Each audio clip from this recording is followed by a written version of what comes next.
Hey, man.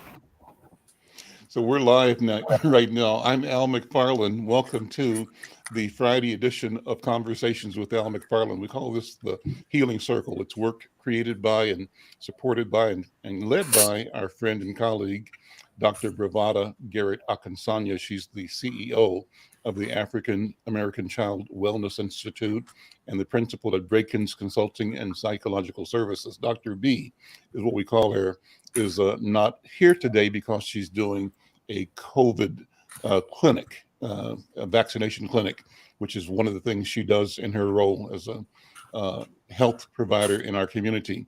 We will be joined momentarily by another of our colleagues and associates, Dr. Oliver Williams, who has helped sort of conceive today's conversation. Today's conversation is going to be about violence and violence prevention in our community, violence awareness. And part of it is informed by or motivated by the high profile of interpersonal violence that's arisen from quote unquote the slap.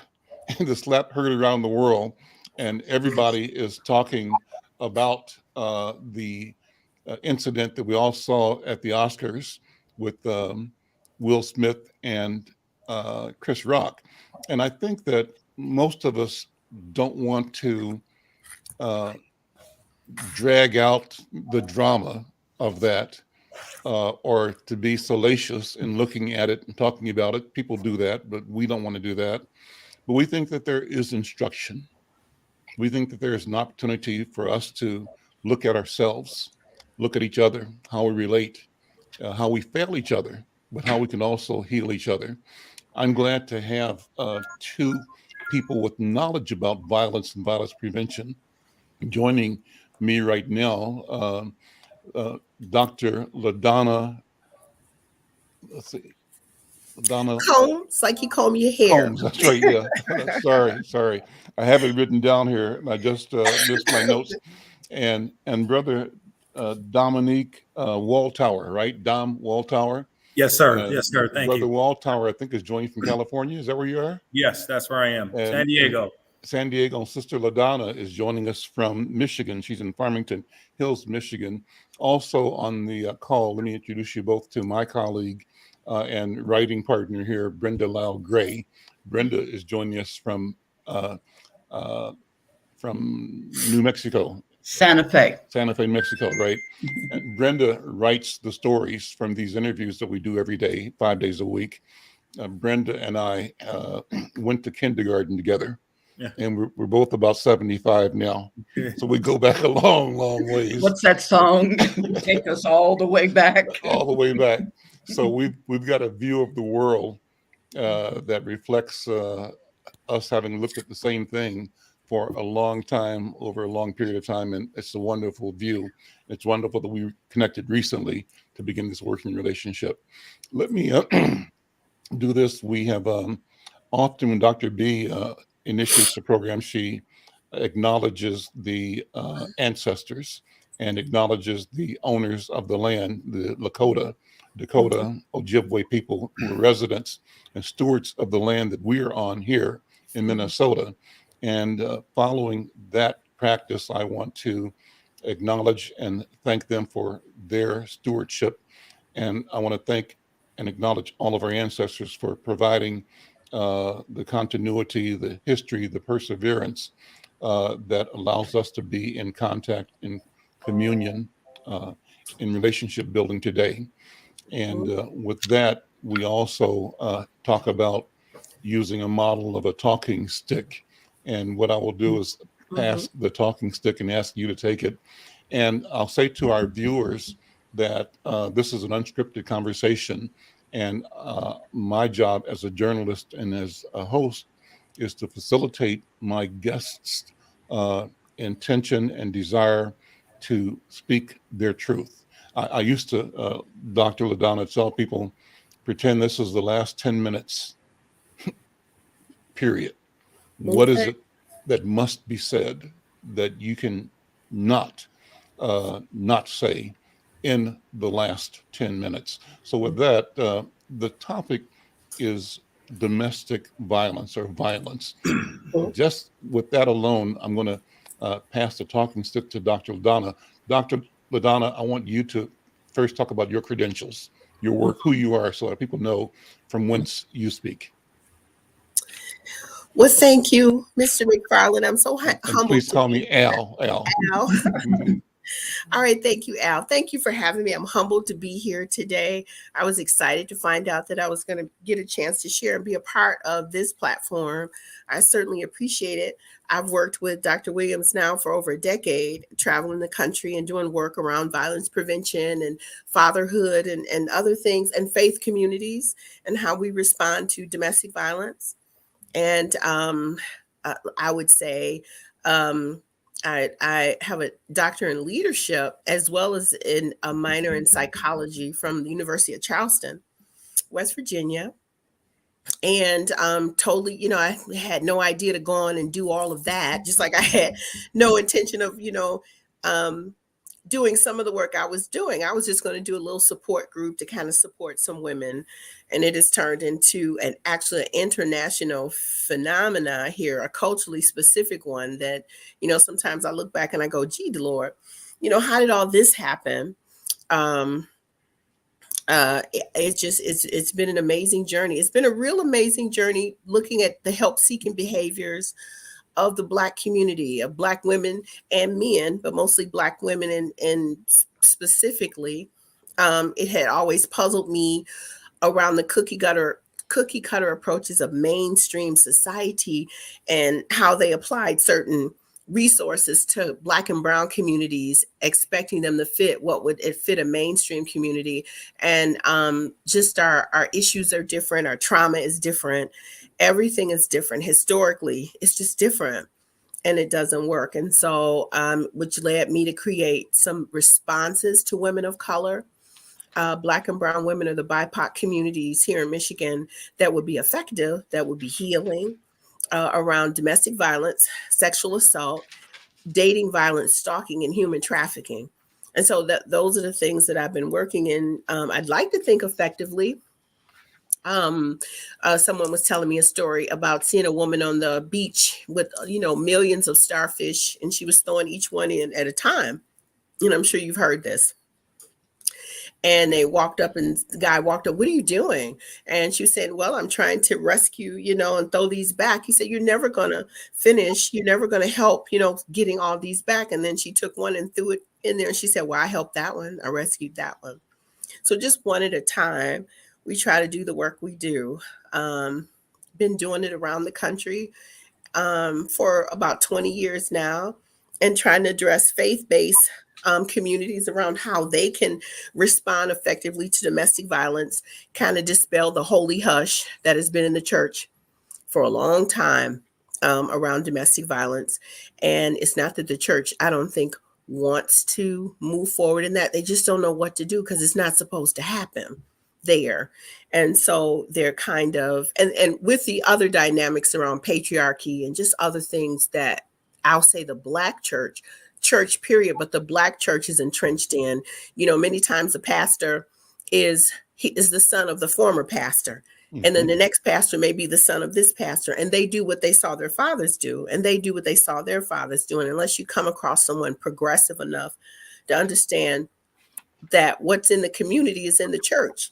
The church is the community. If there's domestic violence in the community, then it's in the church, because that's where we historically go. And so that's the work that I do, being a survivor. I was married to someone in law enforcement. I'm not married anymore. But, that even in itself was something very challenging. But, God has been good. We've been very successful, and we help many women and many churches to come up with solutions around responding to and holding accountable people, that are experiencing domestic violence, who are in a crisis of faith, as well as in communities. Why don't you pass the talking stick to Brother Dom? Brother Dom, I'm going to pass the talking stick to you, sir. Thank you, ma'am. Thank you. I appreciate that. And I appreciate all of you for having me on this on this panel today. Again, I'm Don Waltower. I'm a violence prevention advocate. I come from the other side of the street, so to speak, as Dr. LaDonna. I am a violence prevention advocate. I come from the background of being a former offender myself. Mm-hmm.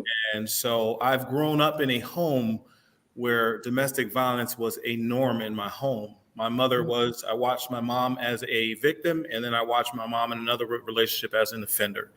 And so my biological father was violent. There was a whole history of violence in my family. You could say this was a norm in my home. And so when I grew up, I just carried the torch. I started doing the same horrific behaviors until my relationship ended. And that was my aha moment to start figuring out what was going on with me. I started a journey of healing.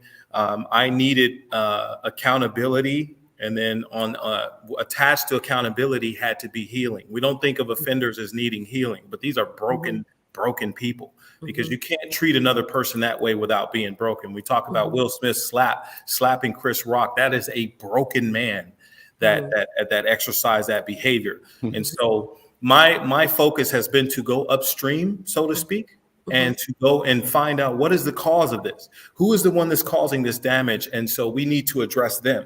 So that is my role. So during my healing journey, I developed a passion to figure out and to help other, particularly men, but women as well, to understand what it is that we are doing to our families, our communities, ourselves.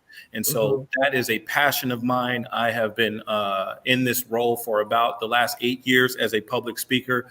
I've spoken nationally, internationally. I do a lot of work with the military. Currently, I work with the Marine Corps. I work with the Marine Corps as a prevention and education specialist teaching about domestic violence.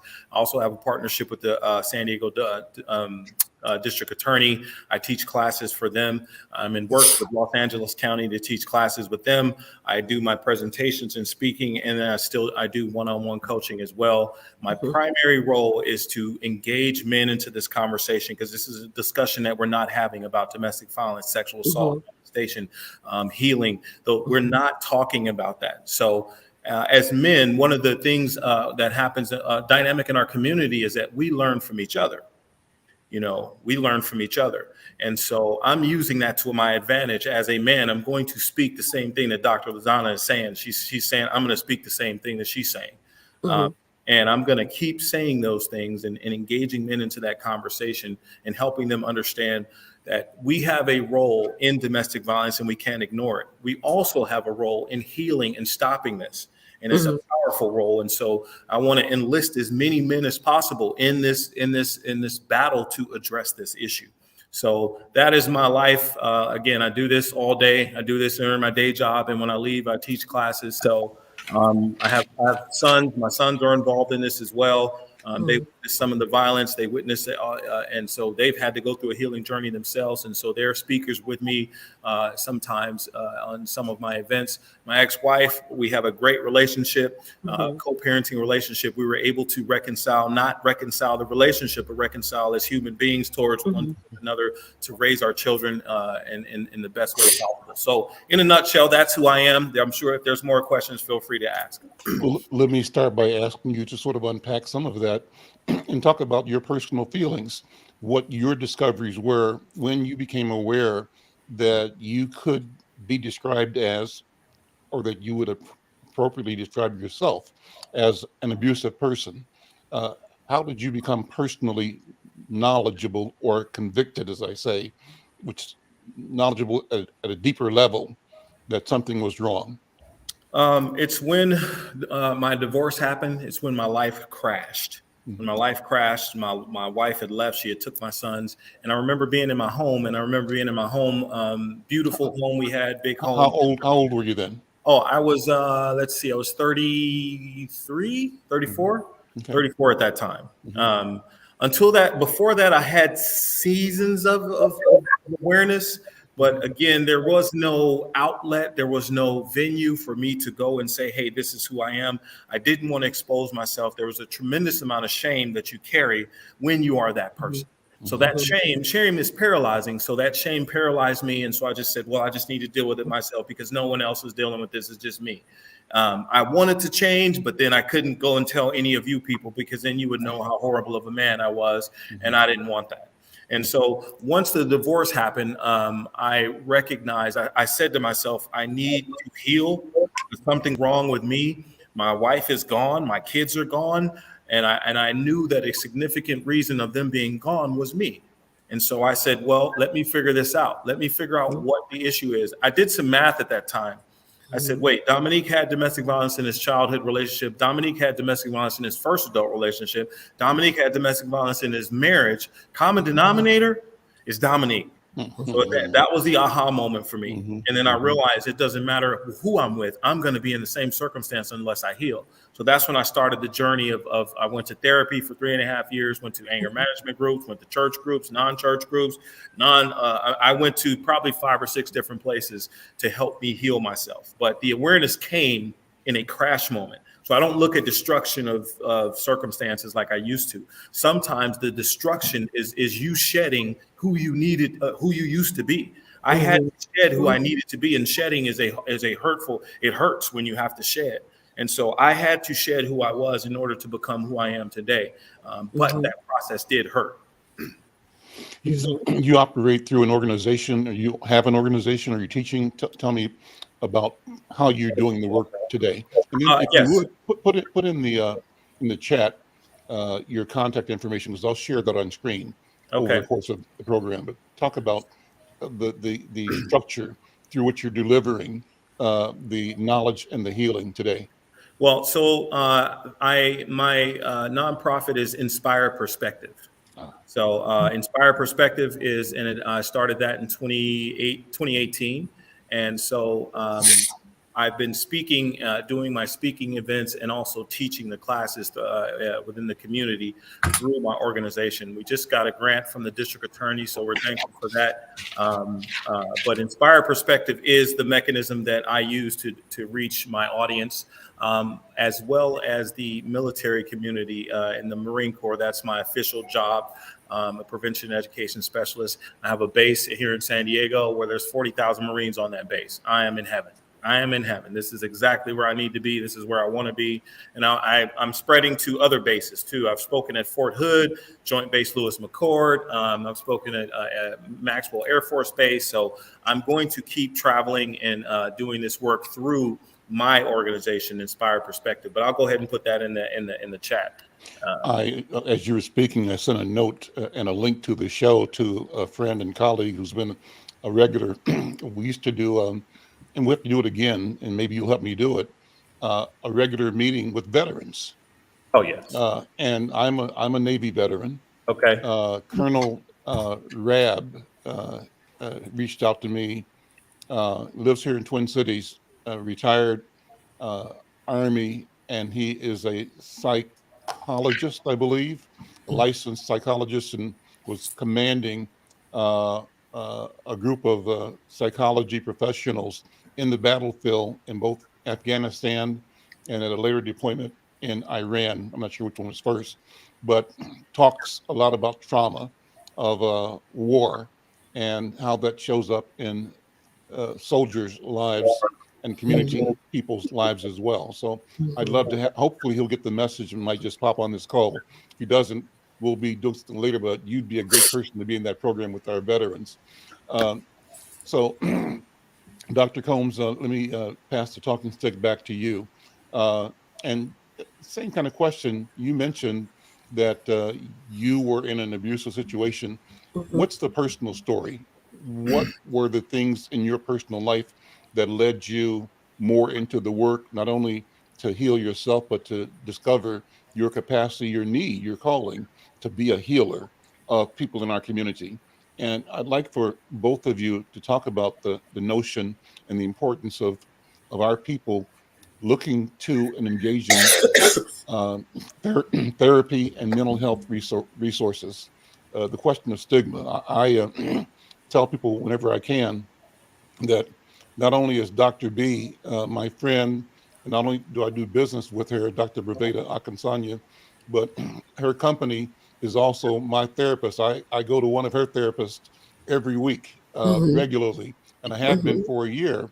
And it's Mhm. beneficial for Mhm. me to have a time to talk to someone, to look at myself, some guidance in looking at me. And, I take it from 2 points. One is that uh, I want to always ask myself why I'm not where I want to be, because I want to keep being somewhere. And then that lets me look at understanding and appreciating where I am, Mhm. and to know that differently. But then I also look at it from the point of I'm a professional, I've got insurance. And when I see TV and the movies, white people go to therapy all the time. And that's Mhm. part of their toolkit for building the success they want. They recognize that they can use strategies, tools, information to focus on their objectives. And if they can do it, why can't we? Why can't I? And so I speak this way, encouraging Black men in particular, but Black people to avail ourselves of these marvelous resources in our community, particularly now that we have people like you and Dr. Williams, Dr. B, who know our culture, our story, know the backstory, but also know the techniques and have the training in the discipline of Mhm. counseling, psychology, social work, and Mhm. can render these things particularly suitable for our sensibility in ways that respect our humanity and our dignity.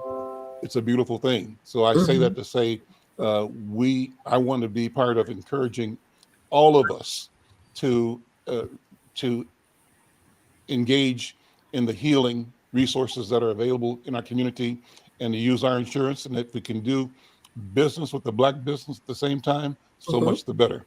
Uh, Dr. LaDonna, I'm passing the talking stick to you. Okay. Now I gotta think now. Being a survivor, actually, um, I really didn't realize I was in a domestic violence relationship. I was a little confused. I didn't know that was the name of it. Because I grew up in a home where, my dad, my father taught me how to write my name. He taught me how to tie my shoes. He taught me how to cook. He taught me how to fly a kite. He taught me how to drive a car. He was doing the things, that and both my parents were together, but I don't think I ever heard my father raise his voice. I don't think I ever got whooped by my father. My mother tried to kill us, and we needed to be killed too. We was doing some of everything. She gave a whooping. My sister is grown. She probably just got a whooping last week. But my mother, so I didn't really realize what I was in until actually I was assaulted. I knew something was off because we met in church. I met him in the choir. So I wasn't sure what was going on, or whether I was just imagining things or I was overreacting, and I had nobody to talk to about it until the actual assault happened, which was one good assault. When I say good assault, I lost my vision for about 6 weeks, and so I had to go to a shelter. Um, yeah, I'm trying to think. I had to go to a shelter. And we lived in a very small community, in a rural community in a Republican town, Jackson, really affluent Republican town. So this is back before I don't remember Facebook. And of course, we didn't have Instagram and all these other things, but we did have a chat room.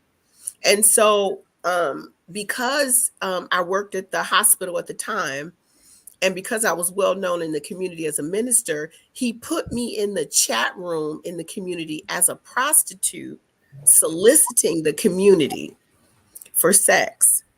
And I didn't know that until I started getting cards and things at the house. I would get mail, and I didn't pay it any attention because I had left the house for a while and the police had made him leave, and I was afraid to go back. But I went back to get my mail, and being a minister, I just thought a lot of people, it was in the summertime, wow, it's a lot of weddings or people, I didn't pay it any attention until I just happened to open one, and I saw somebody who was actually flying in, a student that went to the University of Minnesota. And that's ironic for me now. you know, and I had to get the government involved, and because it crossed state lines, the FBI got involved, and he ended up going to jail for that. We went to trial, and he enlisted his family to help him do that to me, and he ended up going to prison. But I was very afraid, so I stayed at the shelter. And usually shelters are like 30 days. I ended up staying 4 months because they couldn't catch him. He fled the city and he threatened to kill me and all this other stuff. But I had a lot of support. I did have good support, and I was convinced, not to go back, but I also wanted to help women who didn't really understand, because I didn't know other people were going through this until they found out I was going through it. Then I found out that this is something common. And I didn't see it growing up either at the neighbor's house or whatever. I'm sure it was there because domestic violence is a best kept secret in the country. And so I started doing support groups and talking to women. But while I was in the shelter at the time, I'm a grant writer now. So I've gotten almost $2 million in grants to do the work we do here in Michigan. But at the time, you couldn't prey on federally funded property for domestic violence. So we would go in the basement. So I was still going to church when I was in, the shelter. And when I would get back to my room, there would be women knocking on my door asking me, would you pray for me? Would you pray for me? I said, we can't really do this. We're all going to get put out. And I was very afraid of being put out. But I was more afraid of just not fulfilling my calling. So we'd go in the basement behind the furnace, started with 2 women, turned into 8 women. It was a 27 bed shelter, turned into 15 women. We'd sneak downstairs, and I said, God, you have to do something. We got to do something. So that's how the Sisters Against Abuse Society got started. And we had a lot of in-kind things that I was able to do. All I was going to do was support group counseling. But it turned into, me going to school and getting a master's in how to teach people how to empower themselves around finance and just different things to leave domestic violence relationships. And then also understand some people are never going to leave. I've had pastors' wives tell me when I started my program, they said, if I leave, I'll split the church. I just need somewhere to be safe. And so we did safety planning. And, the church is not a place. We don't get therapy because to say you need therapy in the Black church is very stigmatizing. We're supposed to be Christians. We're supposed to be saved. We're supposed to have the Holy Spirit. Why aren't you praying enough? You're not close enough to God. This wouldn't be happening if you had an effective prayer life, or you miss Sunday school, or you're not paying your tithes, or all these things are happening, to you but they're so ill-informed because it's against the law. She's not breaking the law by staying. He's breaking the law by hitting her because anybody else would go to jail.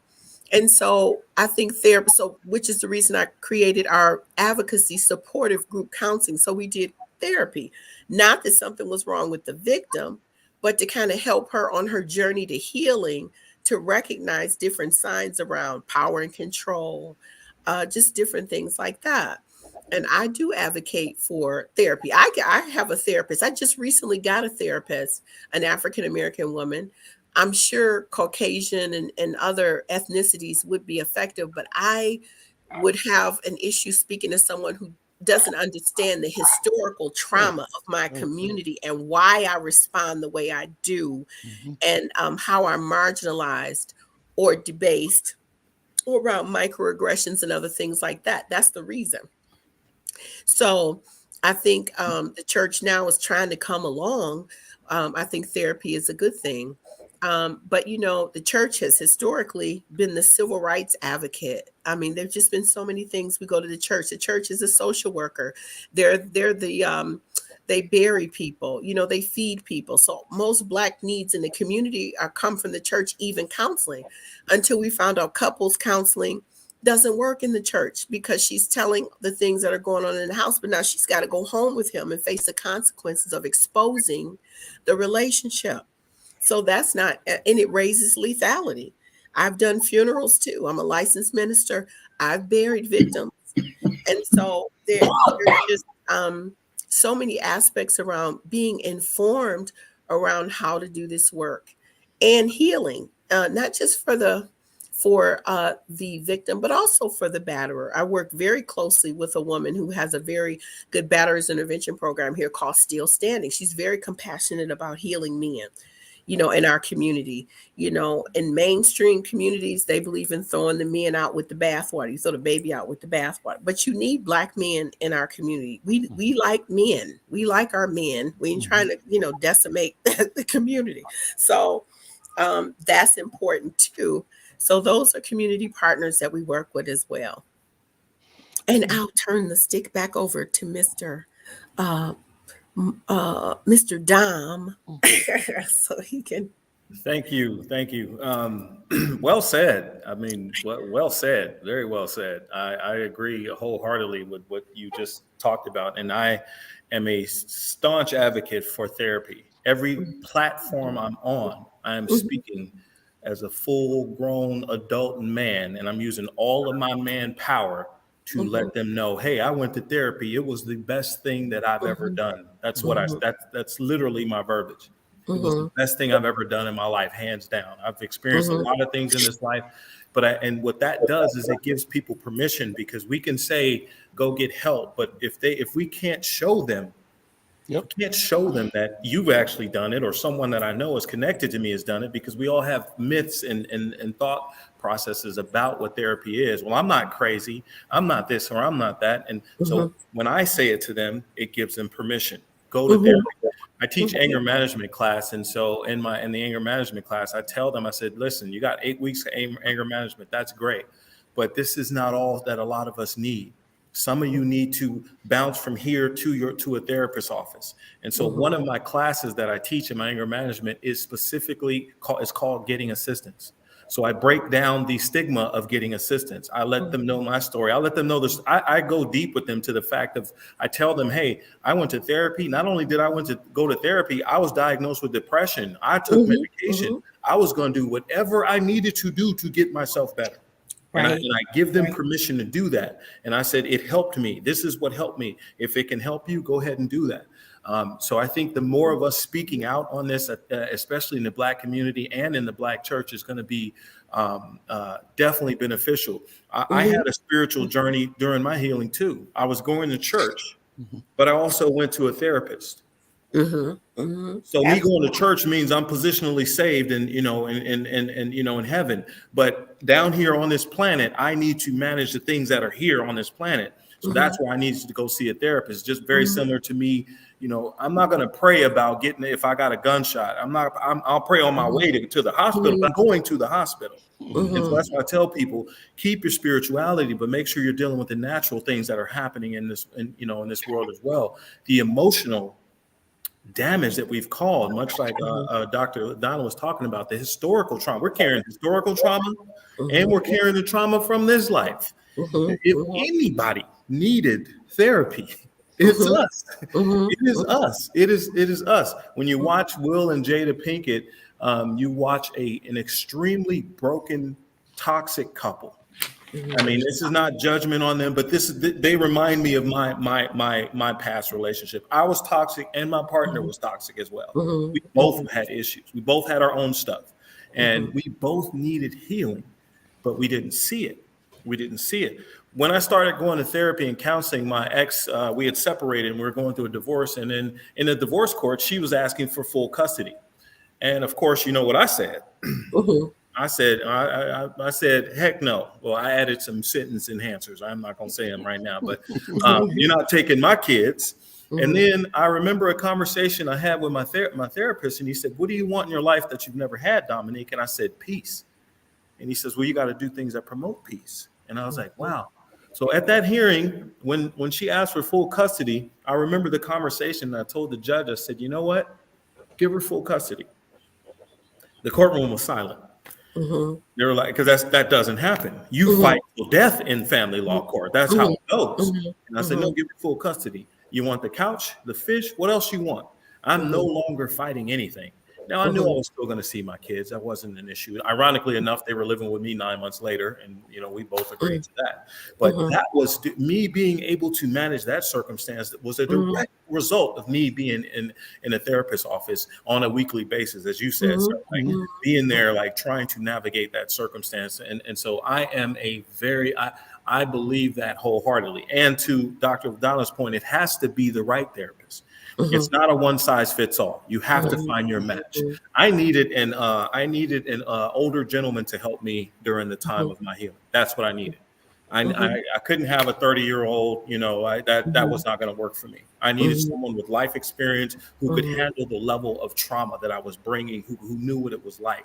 And so now later on, and I've seen life coaches and therapists after that, and those are different people. It wasn't the same. So again, I am a very, very staunch advocate of therapy, and I push it. And every time you let me speak, I'm going to say that. I'm going to say that because I know the power of it, and I know how we are walking around as Black people in this country in a zombie-like state. And just going through the motions. We started going through the motions during slavery and ignoring our emotions, ignoring what happened. We had to suppress and just get this work done. We're still doing that. We're still doing that. Just get this work done. It's like, okay, I've been molested, or someone has stolen from me, or somebody did this or did that or did this, but I just got to keep going to work. It's like, no. You have to you got to stop and deal with that. So in a nutshell, I'm any chance you give me, I'm going to say that. I'm going to say that very loudly too. Thank you for saying it. Brenda had a question, I think, or a comment. Brenda, jump in here if you would. Oh, I'm a former educator, retired after almost 40 years. And my question was, how young would parents and teachers start teaching young Black men to value and respect women? Oh, go ahead. No, go ahead. Wow. Did I catch you? But it's important. It's really important that even if they see it in their household, that they have a venue to be able to say, I don't like what I'm seeing, but also understanding what they're seeing. And Al will tell you, we had some of the greatest teachers at Booker T. Washington and D.A. Holmes Elementary. And I guess that's why we have the attitudes that we have at 75. Life hasn't been perfect, but boy, we've accomplished a great deal for ourselves, our families, and other people. But one of the problems that I'm having is that we're not teaching our young Black men what being different means. Because being different can be awfully powerful, and being respectful and valuing themselves and valuing women, that's important, along with academics and everything else. I'm having a problem with the Black on Black crime, the hatred, the self-hatred, all of this anger, all built up. But it's how young do we start? Do we sit a kindergartner down and say, women are different, and they were built different, and they're precious vessels, and we need to respect and value them, along with valuing ourselves? Makes sense? Well, I'm sorry. yeah, it Coming does. from educator and parent. I used to teach classes in elementary school. You have to bring people into elementary school. And I started as the kids I started with were in kindergarten.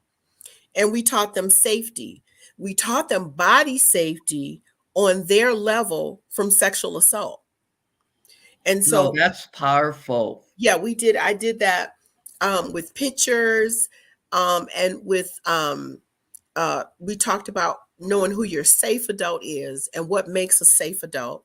We talked about their bodies and what parts they had the power over.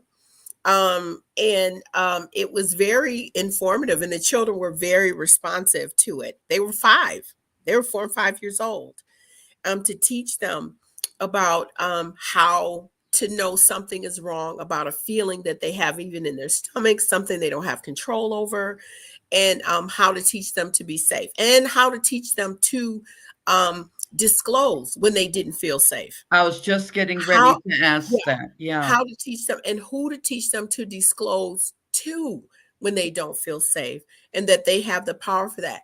And so then we did, I did seventh and fifth, sixth, and seventh grade, girls and boys. And I did a curriculum called Peace Begins at Home. And we talked about what domestic violence was.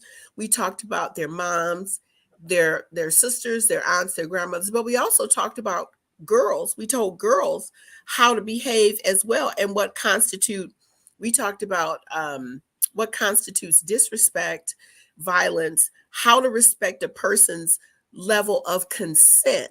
We talked about consent and how children give consent for certain relationships. Especially, we went to high school, and I taught sexual harassment, and we talked about sex, and we talked about you can't really give consent as a young person or even as an adult for sex unless there's equal power in the room, or unless there's equal power within the relationship. So if you can't say yes without severely being afraid of the consequences of saying no, whether it be your rent won't be paid, whether it will be you will be outed for having sex in the first place, whether it will be, then you haven't given consent, let alone unless you're conscious or confident enough to. So we talk about what constitutes consent.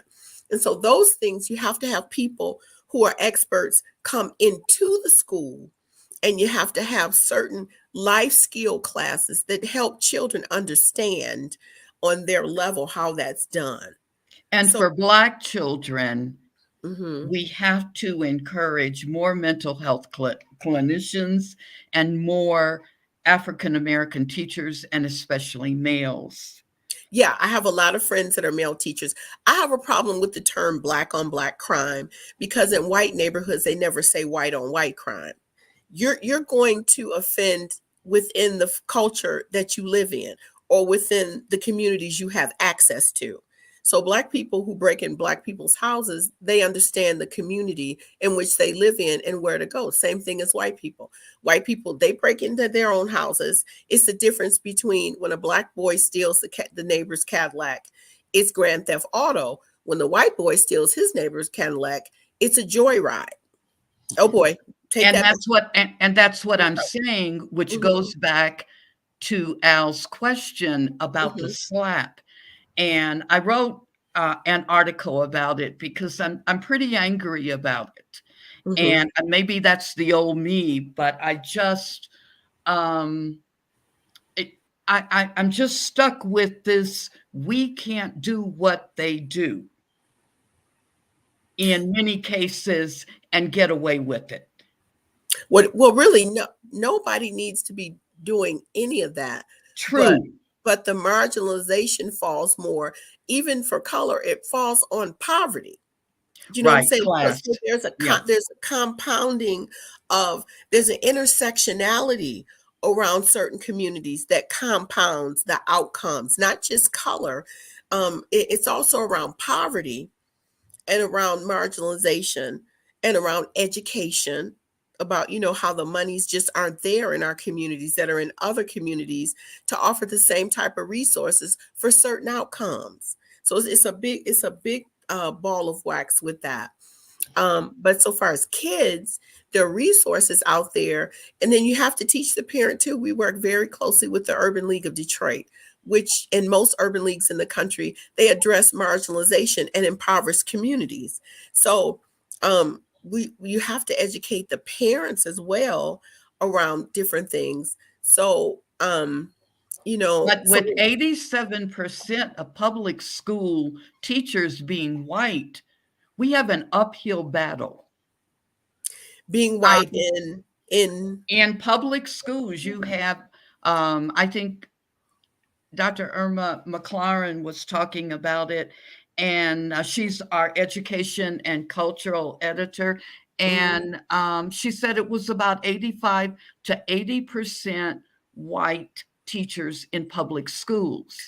In Detroit, it's a little different. In our Well, Detroit probably so. yeah, in Detroit public schools, it is pretty different here. We do have great white teachers here too, but a lot of our teachers are African American. The majority of our teachers are African American, and then we do have a lot of charter schools too, faith-based schools in Detroit, because Detroit is a very big faith-based city. You know what I'm saying? We do a lot of things here. We at my church, I help officiate Rosa Parks' funeral, as well as Aretha Franklin's funeral. Wow. And as well as most police officers. So we have and we also have a lot of schools based on our churches. So I think that's why you have to have groups. And, you know, and I hate to say this, politics begins at the local level. You have to go to the school board meetings. You have to go. And then when they assign people to speak up for their community, you can't send them by themselves. You got to send them with 30 or 40 people representing your community. And when you stand up to say, hold the people accountable that are on, you know, the curriculums that do these things. I mean, they're talking about critical race theory. You know what I'm saying? I'm like, that's not taught in K through 12. What are you talking about? It's law school. Right. It's not. I just had a friend threatened by the Proud Boys in Illinois because he was able to ask them, can you produce the curriculum that you're saying that we're teaching to make white children feel bad in public school? So we're shaming white kids. So did you bring the curriculum with you? They couldn't come up, you know, then they got angry, you know, because they're repeating something. They're just disruptors with no agenda. They got angry with me when I said I wasn't going to teach the Diary of Anne Frank. I said, because you're saying Germany is still full of Nazis. You know, it's just, it was ridiculous. And it was ridiculous what they did to Justice Brown Jackson. And, you know, but that's okay. She's there. Right. Oh, yeah. Oh, God. Yes. Yeah. I mean, a lot of tears seeing that. Oh, my God. Yes. Let me jump in with two questions. One, Dr. LaDonna, you used the word questioning or examining the question of patriarchy. I'd like you to go down that path and say how we have to start thinking about it, considering it, as how the society is organized and what the benefits and cost are of that system of organization. Are there alternatives? Have we known something different in antiquity or in history that we can rediscover, that we can remember, that will provide a cooperative model that values every human being and that places the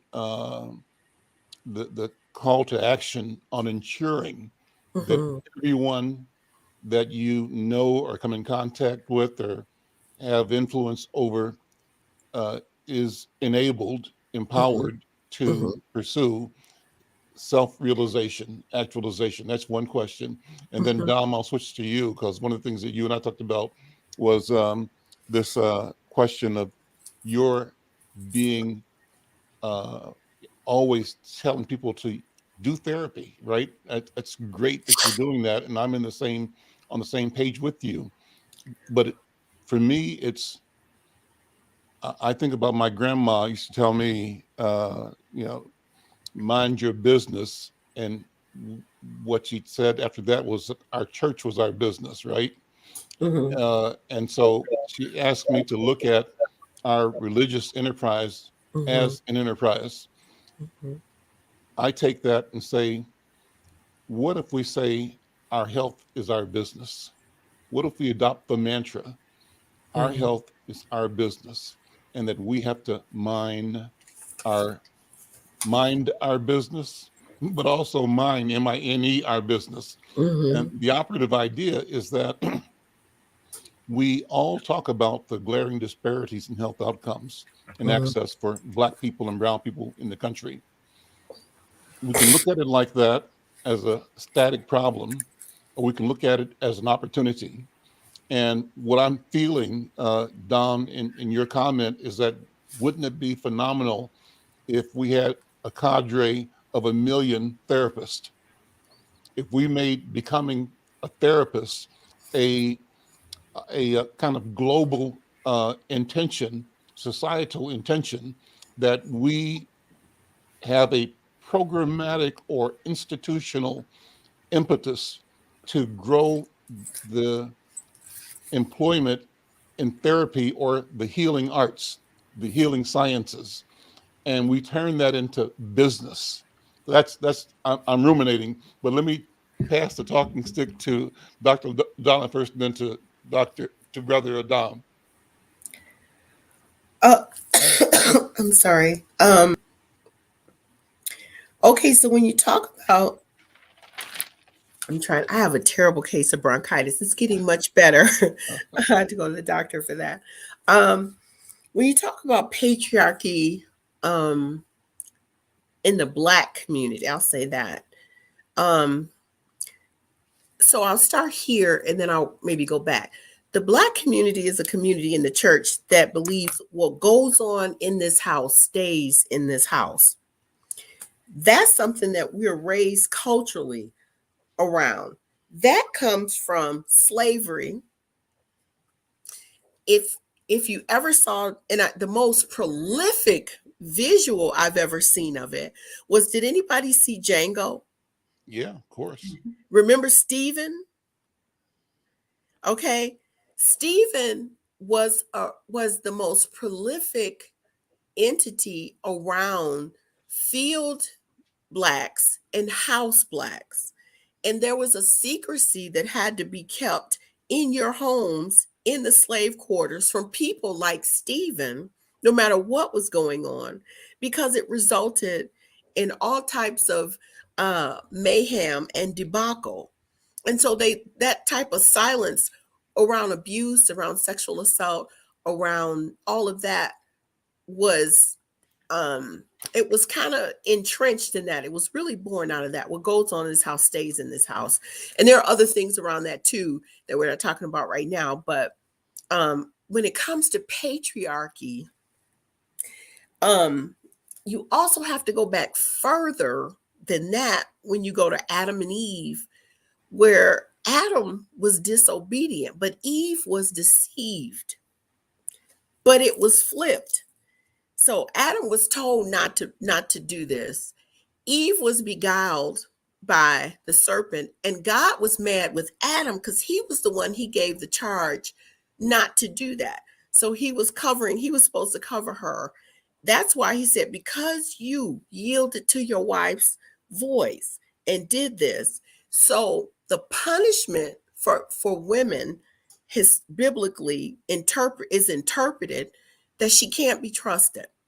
The patriarch, she has to be, I'm responsible for her spirituality.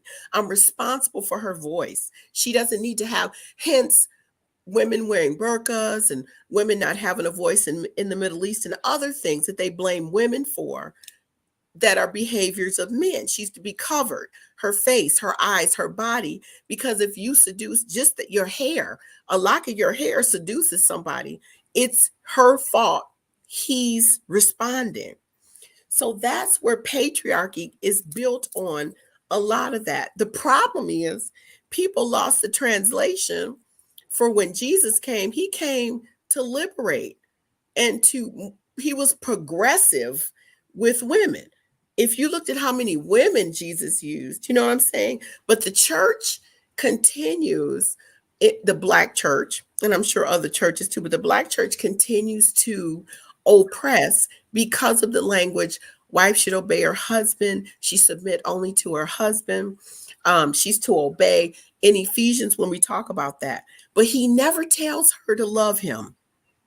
He tells the man in Ephesians 7 times, you're supposed to love her like Christ loved the church, giving yourself for it.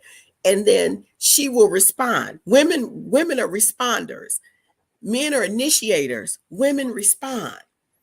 And so patriarchy, unfortunately, has, been perpetuated, like I said, from one generation to the next generation to the next generation, around her ability to lead and around her ability to be obedient to her husband. And so, depending on how intellectual or how progressive a bishop or a pastor or a person is around patriarchy, they understand that you're not married to a child, you're married to a human being.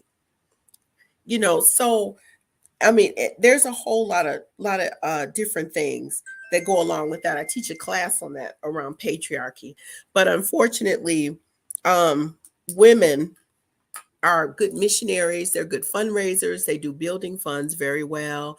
They do missionary work very well. So they're given in certain churches. Now, I happen to belong to a church that's a lot more progressive. We have women pastors in my church. We have women leaders. We have women trustees. We have women deacons. So that's not the norm in the church. The church is coming along, but they're kind of ill-informed around violence and domestic violence. Will Smith talked about his mother being a victim of domestic violence and his father being the batterer. He's talked about that in the past. And so his reaction, what was going on, was something, you don't know what happened the night before. You don't know, pretty much, because they're pretty transparent about what's been happening. But anytime, like I said, you don't get help and you don't, your health and well-being, emotional health and well-being, sometimes you just break, and you break when you break. If you're not seeing it, you break when you break, and I was talking to another friend of mine, and he was saying, what I would have did if that had been me. What he said, I would have went up on the stage, took the mic and said, my wife has a condition called alopecia. Mm-hmm. It's an autoimmune deficiency. She's still very beautiful. I love her very much. Mm-hmm. I'm sorry you thought to make a joke out of my wife. Would you apologize? And after that, how much can we expect from you? A donation to the Alopecia Foundation. That would be really, what I'm saying? That's a way to handle those type of things if you wanted to be in display. But he was in crisis, and that was traumatic for him. And the fact whether she provoked him or not, he knows the environment that he has to function in, and he cracked. I mean, outside of I don't throw Will Smith away. I'm not going to throw Chris Rock away. They're very prolific. I'm not going to stop seeing his movies. I'm not going to stop supporting Chris Rock. Things happen. I mean, if they're not going to take Harvey Weinstein's Oscar from him, who's been sexually assaulting women, winning Oscars for 30 years in the Me Too movement, then they don't need to take Will's. If they're not going to take the other guy, there's so many bad behavior. Roman, what's his name? Polanski or whatever. Yeah. If they're not going to, yeah. Right. We're coming up on out of time. Let me I'm sorry. for a minute. This has been Go ahead, Dom. Wonderful conversation. Brother Dom, I'm going to close the program with you. I'm so sorry. You should have cut me off a long time ago. No. Oh, absolutely it was not. Great. This is perfect. And I threw out the question about the business of our health that I wanted you to respond to, but you don't have to. You can just respond with whatever you want to. But that's what I had in my mind. Well, I do want to just really quick say to Brenda's question, teaching young men, it's not teaching them about loving women. That's not what it's about. It's teaching them about respecting themselves. Yeah, I said that. Yeah, they have to learn to respect themselves. They have to, when you carry yourself with respect, love is automatically going to come to you. So when you teach them, there's a lot of young men who are taught how to love a woman, but not love back. Will Smith was taught how to love a woman, but he was not taught how to love a woman. Jada Pinkett is a broken woman. Jada Pinkett has some abusive behaviors. We have to be able to say that. If we can't say that, then we can't heal as a community. We have to be able to call out men who are abusive and women who are abusive as well. Will Smith had a choice. He looked and he said, it's going to be better for me to walk up on this stage and embarrass myself than to walk home with this woman if I don't do this. That is that's an emotionally abusive relationship. Jada Pinkett has made it clear that she does not love him. She loves Tupac. Those letters are out there. She has stated that on set, and that is emasculating. Here's another thing that we're not talking about now. And don't get me wrong, I'm not excusing Will's behavior. I'm giving the background as far as what's happening, the abusive relationship that they have. It's abusive on both ends. Will is extremely codependent. He is trying to prove. And there's a lot of women, and I have to, sorry to say, that was not a man protecting his woman. That was a broken man trying to find his manhood. Now, we haven't seen that. We haven't been able to see a man protect his woman, so we'll grab onto anything that looks like it. That was not a man protecting his woman. That was a man trying to find his manhood because he's lost it. He's been emasculated. It's not a coincidence that after the Red Table Talk, where she disclosed that incident that she had with her son's friend, and talked in great detail about how that made her feel good, and he's not. That's emasculating. We don't. These are another conversations that we're not having. Right. She emasculated him in that moment, and so at that moment, it's been a downhill spiral. The constant talk about Tupac, the constant degrading of his sexual performance in public, on Oprah, on these shows. It's not a shock. Will's reaction. Will's been in Hollywood for almost 40 years. He's never behaved this way, though. It's not a shock. Though. It's not a shock that after that Red Table Talk, it went downhill because all of the things are made public. It's humiliating. It's emasculating, and he was trying to find that. So I'll stop and I'll say this, that there is work to be done on both sides of that extreme. And I said this to women too. You can't hijack toxic masculinity when it's useful for you. That's not okay. Oh, wow. We can't say, because that was toxic masculinity, and before that conversation, everyone was, hey, well, that needs to stop. Now we're saying, well, hey, well, it's good now because I can use it. And that scenario did not didn't need a response. Now the men that I teach, I tell them, you don't say a word. You sit there, you say to your wife, hey, I'll handle this later because we have a bigger deal to deal with, and I will deal with this behind the scenes. That's how mature. We don't need to do anything because you're at a ceremony where you're receiving an award for an Oscar that you worked hard for. It was an all-black cast. It was an all-black cast that we were talking about that produced it. All-black producer. Samuel Jackson was winning an award. There were so many things about that award. And you know what we're talking about? That's alopecia. We're talking about alopecia, which is, no, that's not what it should have been about. That and I say this, that and the men that I talk to, we don't want a partner, man or woman, is going to allow you to do that and watch you do that. There should have been like, whoa, no, babe, we're not going to do that here. We'll deal with that later. There's a bigger scenario. That to me is the love that we should be looking for, and they need a lot of healing. And I have to say, I've been brokenhearted about the responses to this because we're not calling it what it is. We're saying, oh, yeah, he protected her. Or it just breaks my heart to see that they are not the couple goals. They are broken.